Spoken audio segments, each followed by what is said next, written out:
G'day guys, Lucas here. With everyone being in isolation, we're all going a little bit stir crazy. I know I definitely am. So today I thought I'd do a video, something a little bit different. Rather than showing you guys a process of making clefts or making a bat or repairing a bat, I thought I'd do something different and show you guys a little bit into my cricketing career, and more importantly, the bats that I used this season during my year of playing cricket. So to start off with, we have this bat here. Nothing too pretty. This one's similar to butterfly stain willow, sort of more the Australian version. This is what the Australian butterfly willow really looks like from the trees that I cut down. So a bit of a different shape. Lots of willow taken out here and taken out here, and just sort of wood just in the middle. This one weighs 2.8, so it's quite light. And this bat, all this one was used for was just on the bowling machine. It was just a practice bat, so I didn't even use this in a game. To be fair, a lot of the guys in my club probably use this more in the bowling machine than what I did. So this was just sort of a bit of a bat that I passed around and let everyone just sort of have a go with, and yeah, got pretty smashed on the bowling machine. So there's no facings on that or anything, and it's come up really well through the season. So this is a really solid net bat and could easily be used in a game, but for me, I prefer something a lot heavier. So I'll move on to this one here.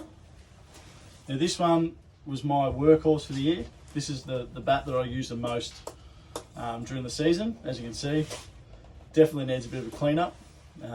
So I use this training, games, everything. Bit of a different shape, a lower middle, but the bat, originally when I made it, it didn't start like this. I actually made this at around about 214, so it was really heavy, which I prefer a heavier bat, but for me, I think it was just a little bit too heavy for me to be able to get the arms up and play the pull shot the way I wanted to. So I took a little bit of weight off, and definitely paid off, and I made a lot more runs with it after that. But this one is really nice bat. You can see, this one it's got 10 grains, so it's a really nice bat with no, there's no heartwood in this one. This is pretty sure this was an English one. Can't remember, but anyway, this one made a lot of runs for me, and I definitely enjoyed this bat. But my favourite bat, I actually made this bat here very late in the season, so I didn't really get to use it.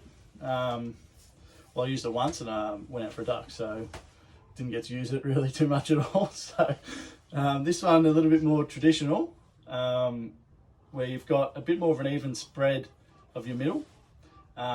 Edges are not big, but for me,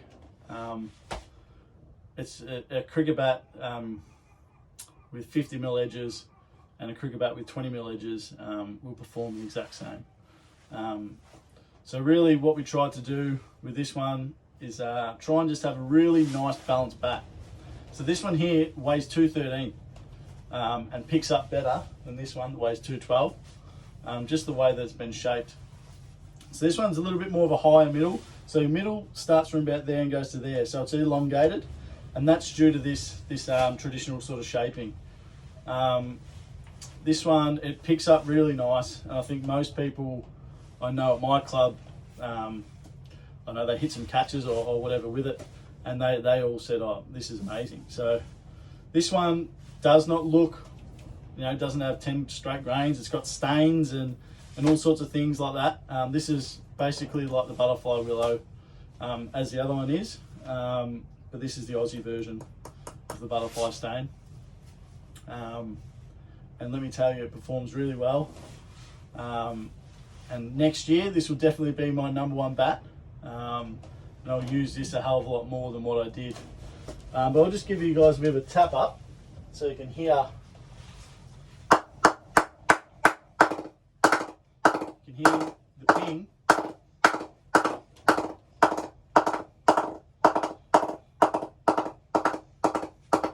This one has a really good middle. Great bat, absolutely great bat. We'll tap up this one.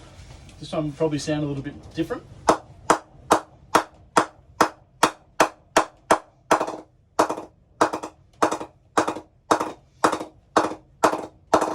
This one's got a good middle too.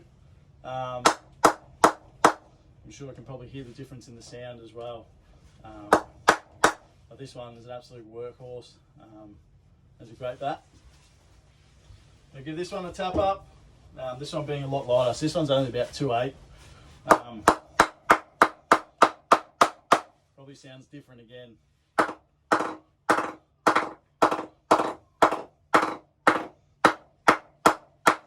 But this one just uses practice, and most people could honestly use this in a game. Not a problem at all. But anyway, so there's a little bit of a look into my bag and what I used for the season. I'll keep these 3 in my bag, and I don't know, I'll use them until I get sick of them, really. And then I'll probably just give them away to someone and make something else. But anyway, guys, hopefully this is a fun little video, and you can learn sort of you know, being a bat maker.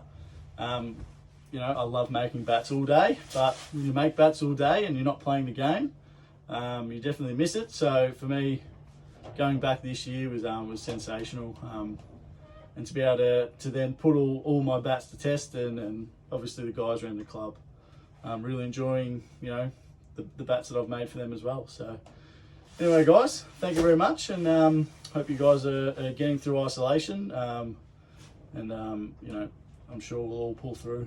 And we'll come out of it on the other side, and it'll be back to business. And you know, I've had a lot of guys messaging me and wanting to, you know, have bats made and things like that. Being with the social distancing and things like that, I haven't been able to make a lot of bats, so it's pretty much online orders only at the moment. But it is what it is. And I'm sure once it's all done, we'll get back into it and really hit it hard for the next season coming up.